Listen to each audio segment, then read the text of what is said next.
Public place সুরক্ষা, আপনারা জানেন আমাদের প্রচুর লোক ধূমপান করেন এবং এই ক্ষেত্রে যে আমাদের যে নিয়মগুলো অনেক ক্ষেত্রে ভায়োলেটেড হয়। এবার এই জিনিসগুলো সুরক্ষা করা হচ্ছে।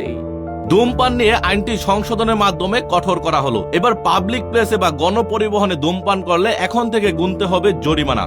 নতুন আইনে কেউ যদি প্রকাশ্যে ধূমপান করে তাহলে তাকে 2000 টাকা জরিমানা করা হবে। প্রকাশ্যে ধূমপান নিয়ে উপদেষ্টা পরিষদের নিয়মিত সভার সিদ্ধান্ত অনুযায়ী বর্ধিত জরিমানা আরোপ করে 31 ডিসেম্বর এক সরকারি গেজেট প্রকাশ করা হয়, যা গত মঙ্গলবার রাষ্ট্রপতির অনুমোদনের পর ধূমপান তামাকজাত দ্রব্য ব্যবহার নিয়ন্ত্রণ সংশোধন অধ্যাদেশ 2025 আজ থেকে কার্যকর করা হলো। স্বাস্থ্য ও পরিবার কল্যাণ মন্ত্রণালয়ের স্বাস্থ্যসেবা বিভাগের সুপারিশে এই আইনটি সংশোধন করা হয়েছে। সংবেদনশীল স্থানে বিক্রয় নিষেধাজ্ঞা, শিক্ষা প্রতিষ্ঠান, হাসপাতাল, ক্লিনিক ও শিশু পার্কের 100 মিটারের মধ্যে তামাক বিক্রয় নিষিদ্ধ।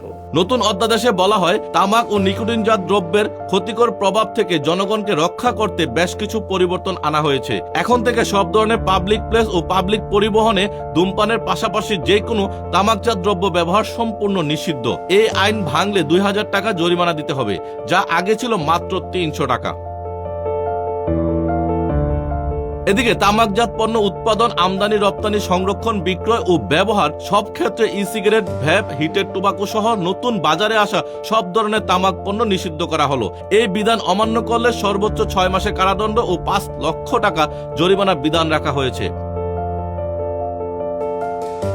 এছাড়াও প্রিন্ট ও ইলেকট্রনিক মিডিয়ার পাশাপাশি ইন্টারনেট, সামাজিক যোগাযোগ মাধ্যম ও ওটিটি প্ল্যাটফর্মে তামাকের বিজ্ঞাপন সম্পূর্ণরূপে নিষিদ্ধ করা হলো। এমনকি বিক্রয় স্থলে সিগারেটের প্যাকেটে প্রদর্শন ও কর্পোরেট সেল দায়বদ্ধতার কর্মসূচির নামে তামাক কোম্পানির নাম ও লোগো ব্যবহারের সম্পূর্ণ নিষিদ্ধ করা হয়েছে।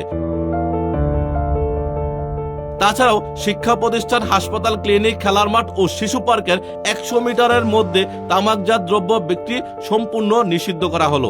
তামাকজাত পণ্যের প্যাকেটের 75% জায়গা জুড়ে রঙিন ছবি সহ স্বাস্থ্য সতর্ক বার্তা থাকা বাধ্যতামূলক করা হয়েছে। স্ট্যান্ডার্ড প্যাকেজিং ছাড়া তামাকজাত দ্রব্য বিক্রি করা যাবে না। আইনের সংশোধনে বেশ কিছু পরিবর্তন আনা হয়েছে। কুম্ভি পাতা বা টেন্ডু পাতা বিড়ি উৎপাদন ও ব্যবহার সম্পূর্ণরূপে নিষিদ্ধ করা হলো। এছাড়াও বিড়ি ম্যানুফ্যাকচার অর্ডিন্যান্স 1975 বাতিল করা হয়েছে। তামাকের সঙ্গে ক্ষতিকর আসক্তিমূলক দ্রব্য মেশানো শাস্তিযোগ্য অপরাধ হিসেবে গণ্য করা হবে। নির্দেশনা অমান্যকারীর ক্ষেত্রে শাস্তির বিধান, জরিমানা ও কারাদণ্ডের পরিমাণ উল্লেখযোগ্য হারে বৃদ্ধি করা হলো। কোম্পানির ক্ষেত্রে লাইসেন্স বাতিল ও মালামাল জব্দের বিধান রাখা হয়েছে এবং ফৌজদারি কার্যবিধি অনুযায়ী মামলা পরিচালনার বিধান নতুন আইনে নতুনভাবে অন্তর্ভুক্ত করা হয়েছে।